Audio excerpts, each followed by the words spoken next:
नगरपालिका परिषद बालाघाट में इन दिनों कुछ भी सामान्य नहीं चल रहा है। नगरपालिका परिषद में पीआईसी गठन का विवाद थमने का नाम नहीं ले रहा है। पहले जो भाजपा पार्षद पीआईसी के सदस्य और सभापति रहे हैं, उन्हें हटाए जाने के बाद आक्रोश देखा जा रहा है, जिसमें इस्तीफे की नौबत भी आ सकती है।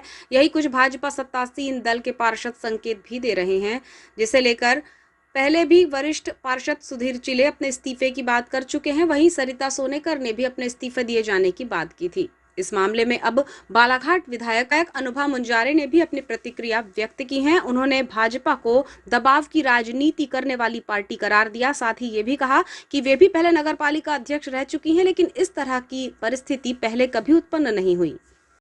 बालाघाट विधायक अनुभा मुंजारे इतना कहकर ही शांत नहीं हुई, बल्कि उन्होंने नगरपालिका परिषद बालाघाट पर भी खूब निशाना साधा। उन्होंने कहा कि वे पीआईसी सदस्य और सभापतियों के हटाए जाने की हिम्मत की दाद देती हैं, जिन्होंने पद के लालच में दबाव में आकर काम नहीं किया, बल्कि अपनी बात मुखरता से सामने रखी, अपना विरोध दर्ज कराया। नगरपालिका में ऐसे हालात अब बन चुके हैं कि सत्ता पक्ष के पार्षद ही विरोध कर रहे हैं।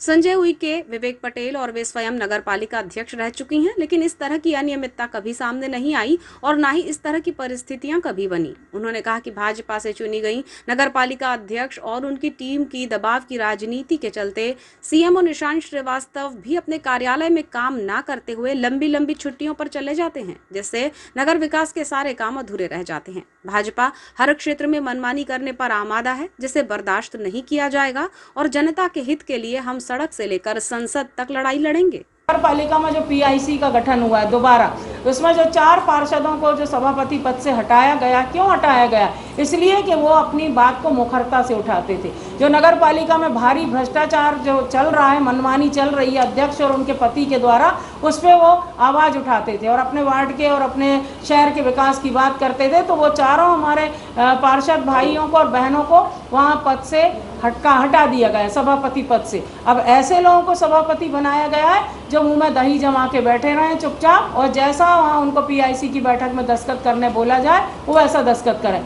मैं खुद 10 साल नगरपालिका अध्यक्ष रही हूँ। हमारे माननीय संजय उइके जी अध्यक्ष रहे नगरपालिका के, विवेक पटेल जी नगरपालिका के अध्यक्ष रहे, हम लोग संयोग से तीनों ही अध्यक्ष रहे नगर पालिकाओं में अपने अपने इलाके में। तो पीआईसी की जो बैठक होती है उसका विधिवत एजेंडा जारी किया जाता है, संबंधित सदस्य के पास भेजा जाता है, उसके बाद वो बैठक में शामिल होते हैं। लेकिन अभी वर्तमान में जो नगरपालिका में जो पीआईसी की बैठक होती है, प्रेसिडेंट इन काउंसिल की, उसमें इन्हीं जो सभापति हटाए गए, इन लोगों ने बराबर इस बात की आपत्ति ली कि आप बिना एजेंडा की बैठक बुला लेते, हमको एजेंडा नहीं मिलता, कुछ भी नहीं, हमको सिर्फ फ़ोन आता है कि आपको बैठक में आज पीआईसी की बैठक है, आपको आना है। और ये लोग को बैठक में जब जाते हैं तो आपत्ति दर्ज कराते थे कि भाई आपने एजेंडा हमें दिया नहीं, हम कैसे बात करें, कि इस जो मुद्दे पे आप हमसे बात कर रहे हैं हम उस पर अपनी बात कैसे रखें।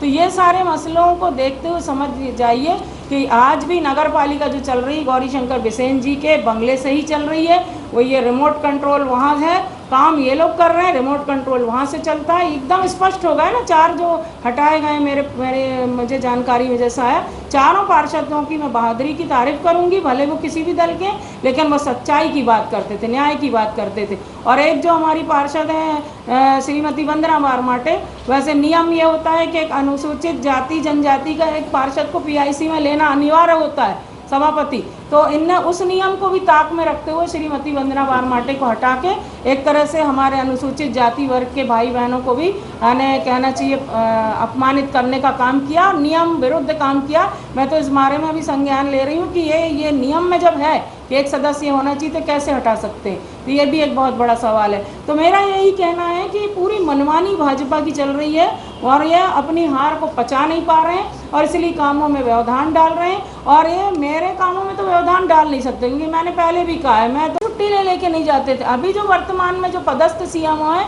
वो इनकी कार्यप्रणाली से इतने त्रस्त हो गए हैं कि वो हर 15 दिन में 15-20 दिन की छुट्टी ले लेते हैं। आप उनका छुट्टी का रिकॉर्ड उठा के देखिए, मैं तो कई बार बोली हूँ, श्रीवास्तव जी आप इतनी छुट्टी लेते हैं तो नगर पालिका का व्यवस्था चलेगी कैसे? आप रहते ही नहीं है। तो वो बोल तो नहीं पाते, पर उनकी व्यथा में समझती हूँ कि वो कितने परेशान हो जाते हैं कि उनको परेशानी के कारण इससे बचने के लिए छुट्टी लेना पड़ता है।